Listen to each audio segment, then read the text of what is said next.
Begin by thoroughly mashing 3 boiled potatoes until a smooth consistency is achieved. Incorporate 1 cup of grated cheese into the mashed potatoes.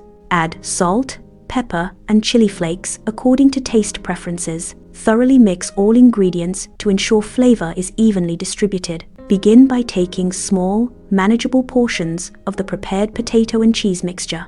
Roll each portion between your palms to form a small, consistently shaped ball.